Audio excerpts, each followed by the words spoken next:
Ryan.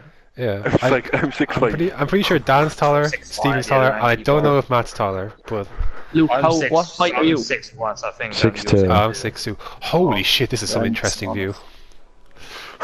Dry, thank Christ. I wasn't prepared for that. Right, let's go, so. Let's get out there. Straight up. Vroom, vroom, vroom. Who's my teammate? I like the mirrors. Mirrors are much better than this and the... Oh, I agree. And by the way, yeah, pole here is probably going to be a high 45. Yes, you heard it right, 40 fucking 5. Oh my Yeah, god, this 45. camera view is the most retarded thing. I know, Graham. My helmet is enormous. Why do you got tried? Alright, welcome back to another league. This time we're at TMC. We're doing classic cars. Classic car league, yes. Tuesdays, 7 o'clock. I thought I'd get involved in some classic cars. I do enjoy classic cars in this game. Well, much like most other people, I do enjoy them quite a bit. So anyways, funny intro there, you can probably imagine. I kind of just I just come from the gym, hopped on, and did expect to, I expect a difference, but you're never really ready for it. But anyways, that's my fastest qualifying lap. I think it was 44.5. Or sorry, 45.5, 46.5. It's good enough for ninth place in the end, 1,000 behind Merck. I was like, for flip's sake. So the core of this is very simple. It's 25%. It's short qualifying, 25% race distance, and yeah, see what you can do. So this time we're doing the 1982 McLaren, which is an interesting car to say the least. Getting used to this was pretty interesting, but anyways, a whole bundle of shit about to unwind here. First of all, this.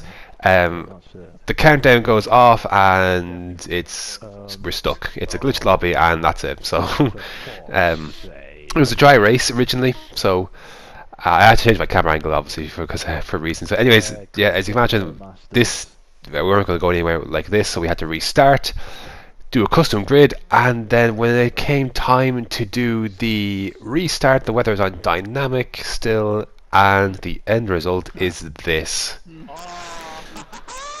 Full wet race, which is like, for fuck's sake, like, this is great. Like, this is the worst thing on a wheel. So it was just great. So I was like, oh, I'm already mad at this stage, by the way. I'm already mad because I had some microphone issues with my headset in qualifying. I couldn't get out as a result.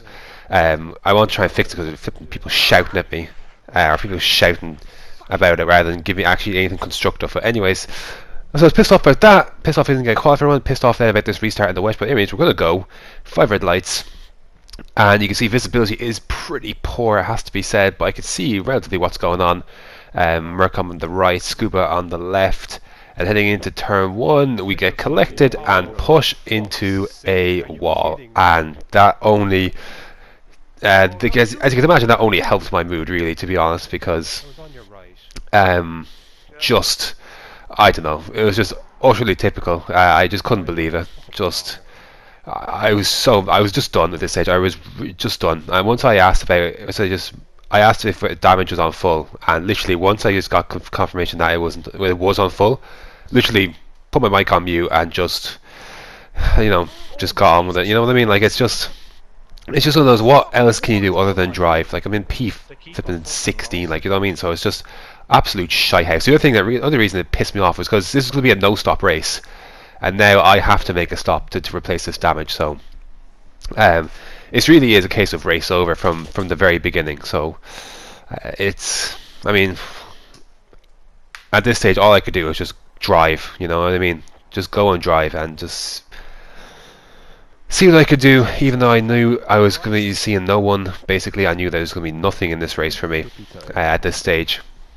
So after he's in as well, at least I wasn't the only one that had an issue, but I don't know. So yeah, out we come. You can see it there. I'm already coming up to towards the second Degner. So I mean, just shows you where I'm at in this race. So anyways, get a feel for the conditions, get a feel for the car.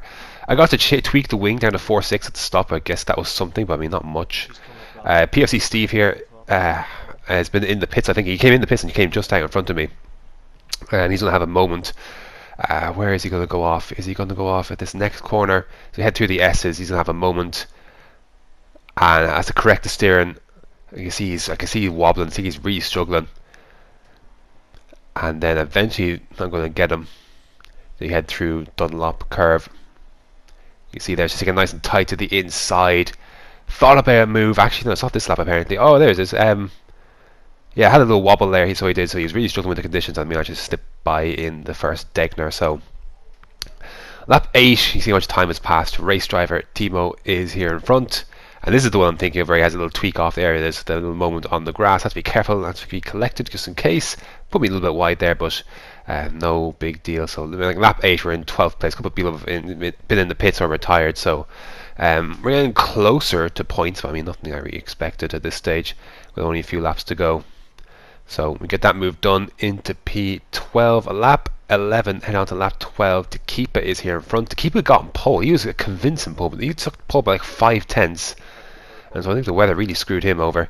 Has a moment there through the Dunlop. I'm going to stick with it. Almost had a moment there.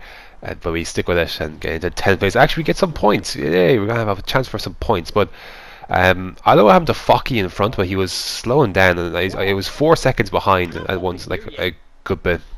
I was 2 seconds so behind in the last lap. Made it close to 1. And Bert is also catching us. Bert was also a good bit behind as well. But Bert has been absolutely flying. You see there, it sets the fastest lap of the race. So this is the last lap. I'll stay on board for this because, I mean, may as well at this point. This is what my race came down to, really. 1 lap to get Focky. Like that's what this race came down to. It came down to in the end. However long this took, 2-minute laps, 13, basically 12 of them at this stage. My race basically came down to this 1 lap whether I could get Focky or not. As for an actual battle on track. So Bert's closing all the time. I'm aware of it. But I was thinking I'm going to reach Focky before he's going to reach me. So that was my one hope for this little battle. So this is a battle for the points. Whoever loses this battle does end up in 11th. So there is something to play for here. Again, Bert 1.3 seconds on less than a second within Focky now. So each apex is critical. Each exit is critical. See, the back end always wanted to escape, especially on the wheel. I thought with the throttle modulation. You know, it's every bit. It cars trying to fight you all the time, especially in the wet. So, anyways, Dan wins the race. Well done to him. You know, nice to have a race that he didn't have an incident or damage or whatever to ruin it. But anyways, for me, coming through Spoon is if I get a good Spoon, set myself up for a good chance. And Bert is close. Bert's right there, but I get a good exit out of Spoon compared to Focky, and we're putting ourselves in a good position here. 130R in the wet here is you have to shift down, but it's how little speed you can scrub off as possible to get yourself in the best position. And luckily for me, nice exit of 130R. We're going to be close to Focky, but not quite there to make an overtake. But there's still a chance.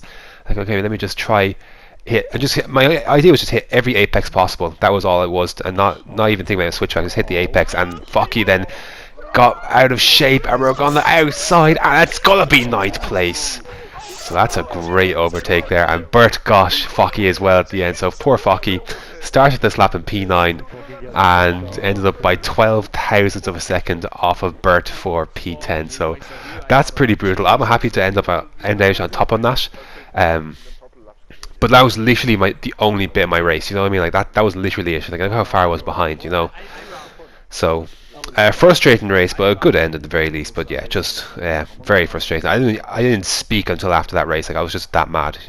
So it was tough. But anyway, so what can you do? Next up, I've no idea about the track. I've no idea about the car. So we'll have fun and find out both beforehand. So anyways, until next time.